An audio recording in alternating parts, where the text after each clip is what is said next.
عدنان۔ ناظرین، ملک میں آئے روز دلخراش واقعات جس تیزی کے ساتھ سانحات کی شکل میں جنم لے رہے ہیں، یہ ہمارے اسلامی معاشرے کے لیے زہر قاتل ہیں۔ حالیہ واقعہ لاہور کے تناظر میں اگر دیکھا جائے تو ایک طرف ہم دیکھتے ہیں کہ اس واقعے کی پرزور الفاظ میں مذمت کی جاتی ہے، تو پھر دوسری طرف اسی واقعے کو کسی دوسرے رنگ میں پیش کیا جا رہا ہے۔ ناظرین، اگر پاکستان کی بات کی جائے تو اسلامی جمہوریہ پاکستان اس خطے میں پہلی ریاست ہے جو کہ دو قومی نظریے کی بنیاد پر مارسی وجود میں آئی۔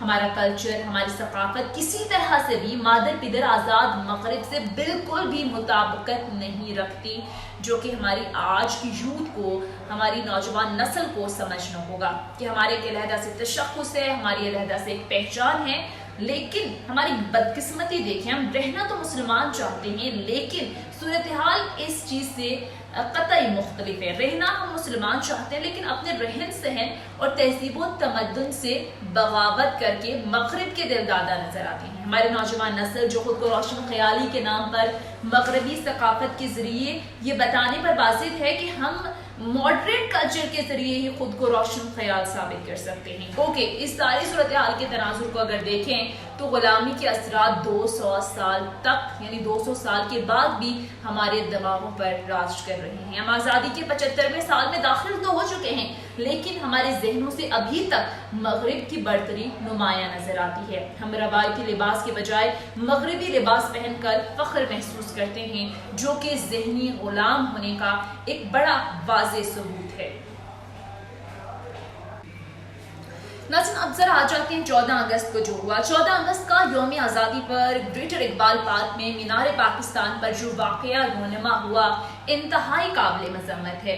اس کی کسی طرح سے بھی حوصلہ افزائی کسی صورت نہیں کی جا سکتی۔ ہر طبقہ فکر کی جانب سے اس واقعے کی مذمت کی گئی ہے، لیکن ہمیں یہ بھی سوچنا ہوگا کہ اس سے پہلے بھی لاکھوں کروڑوں خواتین، مجھ سمیت بہت ساری خواتین مینار پاکستان کا دورہ کر چکی ہیں، وہاں جا چکی ہیں، ان کے ساتھ کبھی کوئی ایسا واقعہ کیوں پیش نہیں آیا؟ مینار پاکستان کی تعمیر کے 53 سالوں کے بعد یہ پہلا واقعہ ہے کہ ایک خاتون ٹک ٹاکر کے ساتھ یہ سب کچھ ہوا، جو کہ انتہائی، جسے کہتے ہیں نا کہ جس کی کوئی جسٹیفیکیشن نہیں ہے۔ لیکن اس میں کوئی شک نہیں ہے کہ مینار پاکستان جو ہے وہ ہمارے لیے ایک مقدس جگہ ہے، جہاں 23 مارچ 1940 کو قرارداد پاکستان منظور ہوئی اور یہ قرارداد دو قومی نظریے پر مشتمل تھی۔ اگر ایسا سلسلہ آنے والے دنوں میں مزید چل نکلا تو پھر کل کلا اس سے بھی زیادہ سنگین واقعات رونما ہو سکتے ہیں۔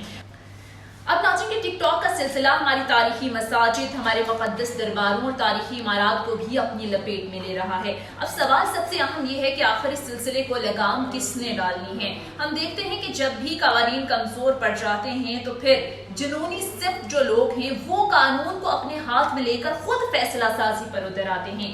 مینار پاکستان کا واقعہ بھی ایسی ہی سوچ اور رد عمل کا نتیجہ ہے، جس کے ذریعے ہمارے آزادی کے دن سوچی سمجھی سازش کے تحت ملک پاکستان کی بدنامی مقصود تھی۔ اگرچہ حکومت نے ٹک ٹاک جو ایپ ہے اس پر کچھ عرصے کے لیے پابندی لگائی، مگر مغرب زدہ باثر اشرافیہ، جس میں کچھ غیر ملکی این جی اوز شامل ہیں، جس میں کچھ غیر ملکی ایجنڈے شامل ہیں، انہوں نے اپنا دباؤ بڑھا کر اس سلسلے کو پھر سے رواں دواں کر لیا۔ اب ناظرین، سوچنے کی بات یہ ہے کہ ٹک ٹاکر ملک کی آخر کیا خدمت کر رہے ہیں؟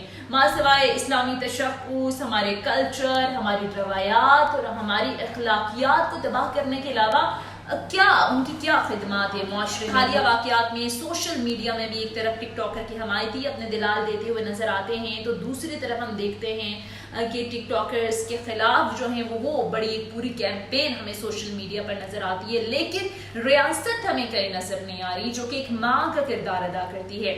ایسے اختلافات معاشروں کو پارا پارا کر دیتے ہیں، ایسی تفریق معاشرتی بگاڑ کا سبب بنتی ہے۔ اس کی اگر روک تھام بر وقت نہ کی گئی تو یہ ہمارے معاشرے کے لیے انتہائی ناسور بن کر ہمیں لا علاج مرض کی طرف دھکیل دے گی۔ لہٰذا حکومت وقت کو چاہیے کہ وہ اپنے ملک کے کلچر اور روایات کی پاسداری کرتے ہوئے قوانین وضع کرے، قوانین نکالے، اور اس کے ساتھ ساتھ جو جنونی لوگ ہیں جو آئے روز اس طرح کی جنونیت میں مبتلا ہو جاتے ہیں انہیں بھی لگام دینے کی ضرورت ہے، جو ہر چیز کا فیصلہ اپنے ہاتھ میں لے کر ہمارے لیے جگ ہنسائی کا باعث بنتے ہیں۔ ناظرین، یہ اسی صورت میں ہی ممکن ہے کہ ہم اپنی روایات اور کلچر پر سختی سے کاربند ہو کر متنازع چیزوں کو اپنے معاشرے سے حذف کریں۔